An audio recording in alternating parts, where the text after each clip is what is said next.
Alright, ladies and gentlemen, Fab's in the house, and today I've got the Bose Blades Smoke Mini here with me for a review, and we're gonna analyze the look, the sound, and the feel of this guy. But hey, don't forget to like the video and to subscribe to the channel if you're enjoying this kind of content. So let's see how big this guy is or how small this guy is, because overall length of this little fella here is going to be 7 inches. Look at that. With a 3.2 inch blade and a 3.8 inch long handle, this makes for this one very, very thin, sleek, slim, and light one for sure. But let's see how this guy compares up against the usual suspects. In fact, here you can check it out up against the Ontario Red number 2 and Ontario Red number 1. And look at that. This guy is a little bit smaller than the Ontario Red number 2. So you're going to notice that this is not a big boy. And in fact, if this is the Spyderco Paramilitary 2 and this is the Spyderco Para 3, you're going to notice, bam, this is smaller than the Para 3. What about a big boy, like a large Sebenza 21 from Chris Reeve? Of course, it's going to be bigger than that. And if I take you the small Sebenza 21, you're going to see that these guys are pretty much comparable in size, and that's going to be a fantastic EDC options. And for example, this is the Custom Knife Factory 520 designed by Philippe Georget, and this is also another Custom Knife Factory, but this time designed by Peter Rassenti. And you're gonna notice that these two are big boys, not as big as this really big boy. This is the Custom Knife Factory Tashi Barusha designed Justice 2.0, but it's not crazy. If you compare it up against the Shirogorov Neon Zero, it's a little bit smaller, yes, but of course, Shirogorov F95 R Slim is going to be another ballpark for sure. But for example, if I show you another couple options from France, this is the Fontenil Pateau Laitière Nature, and you're going to see that this is, yeah, it's smaller than that, but look at that. This is also Fontenil Pateau La Gouillole Nature, Laitière La Gouillole. So same brand from France, very crazy good craftsmanship right there. And I can show you just another couple, just because we have them here. This is just like a show off. Shirogorov F95 NL. Mokutai inlays, another Custom Knife Factory, MCAD MPAT over here, beautiful option. And also we've got American Blade Works Model 1 V5. What else can I show you? Just another couple of fancy ones because I like these guys a lot. Of course, Holt Blade Works Spectre version 3 Prestige, and what else? That's it. One last more. Shirogorov Custom Division F95 Antique in the house. Just gorgeous option by Shirogorov. But anyways, this is the Bose Blade Smoke Mini that is in the house, and it's a very cool one. It's a $240 knives, by the way. It's not that cheap. $240. It gets you some carbon fiber 3D milled scale with this pretty cool opening. I'm not a fan of holes in the handle, but I have to say I like the look over here. Also, $240 is gonna get you a titanium frame lock, very nicely designed, with some cool floating back spacer, also blue anodized titanium matching the pocket clip, 3D mill, tip-up carry only.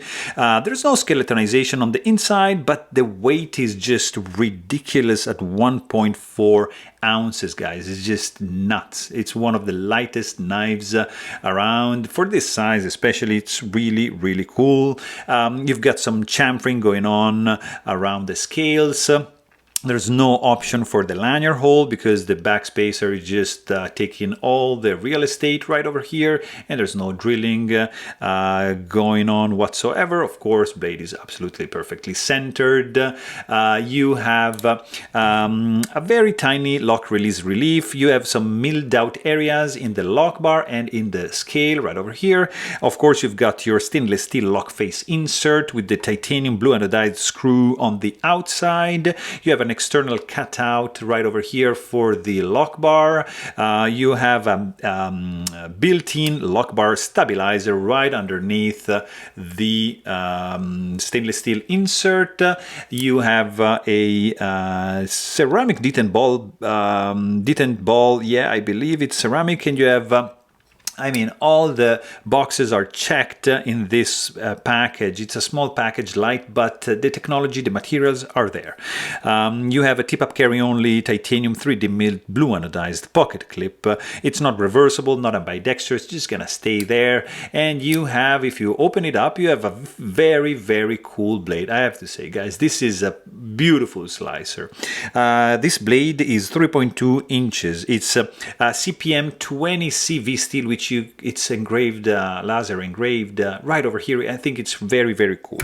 I love when this part of the blade follows the contour, the perimeter, the shape of the handle.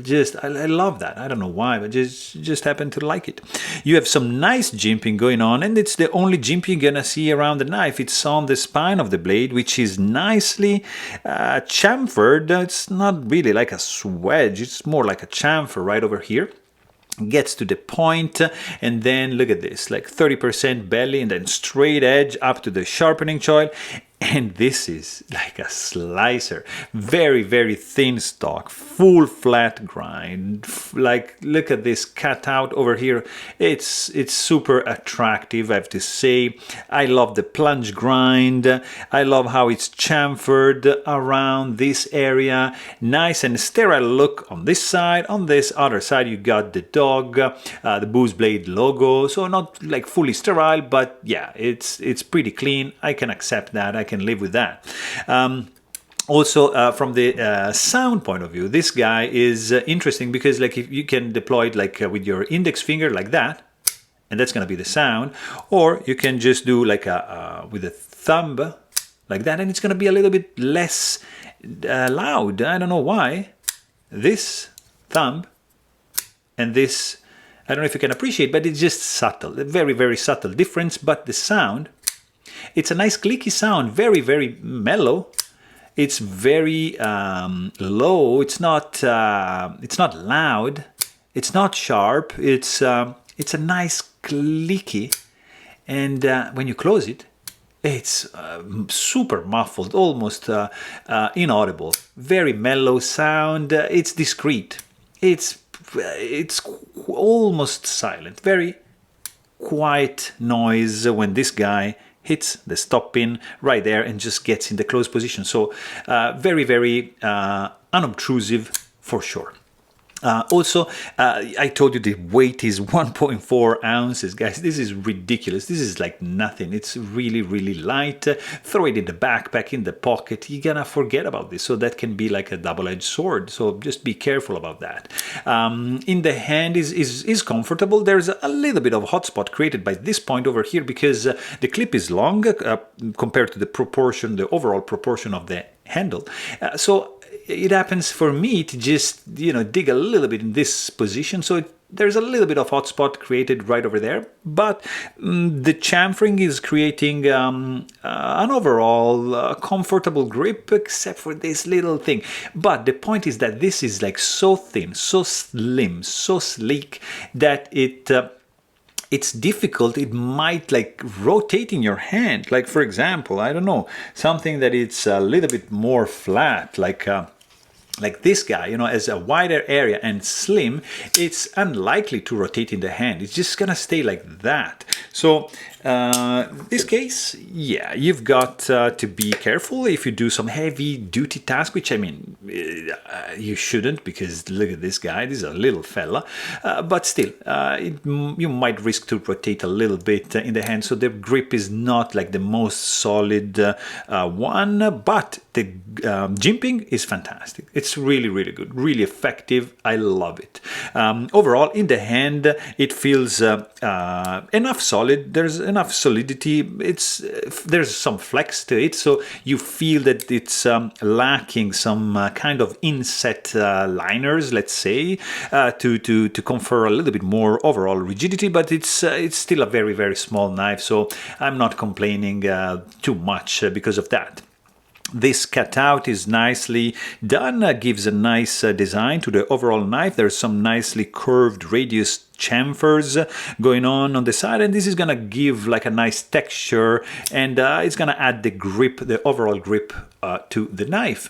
And fit and finish is pretty much spot on. I don't see any issues, any gaps. Everything is pretty much centered. There's no blade play. It's very well made. The clip ramp is nicely done. The tension is good. You see, there's nice clip ramp in and out. No issues whatsoever. It's cool, except for this little hotspot over here. I'm good. Deployment speed, yeah, you have. It's good because you have one option right over here. Of course, you can do like two-handed option. You can do this option like that, and also you can do like this. So it's you have some variety when deciding to deploy this blade.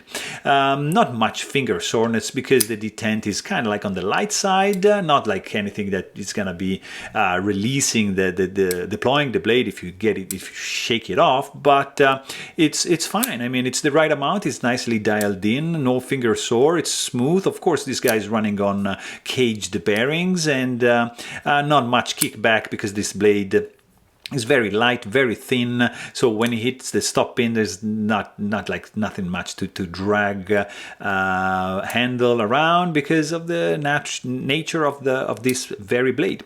The tip of the blade is nicely recessed right over here and protected by the hooked back spacer right here, so very safe. No rattling when shaken. The lock release is relatively easy to disengage, surprisingly, because there's not much cut out, as you can see, but there's like some milling on the inside, so your thumb is just gonna be able to just jam in and just disengage the lock bar. Nicely done. There is no detent ball ramp, so you're gonna have a little bit of a hard step right over here to overcome in order for you to be able to close the blade. But if you disengage the lock bar, you're gonna notice that the blade is just, you see, dangling freely and free falling immediately, but you're gonna have to give it a little wiggle, just a little, to get the blade in the closed position. So not a big deal, but I mean, overall this is a nice little one. Probably for the money I would have preferred a little bit more option, but you have premium steel, carbon fiber, beautifully made, titanium, everything, nicely stone washed, frame lock, beautifully anodized, milled clip backspacer. It's floating. There's some cool design element. The blade is really cool, nice and slicey, great jimping. The action is also good, and the grip, there's a little bit of hot spot, maybe a little bit more area here to disengage easier the lock bar, but overall this is a very cool one, guys, so I'm liking it. And there you have it. Hope you guys enjoyed this video. Please don't forget to subscribe, and thanks for watching. Stay tuned.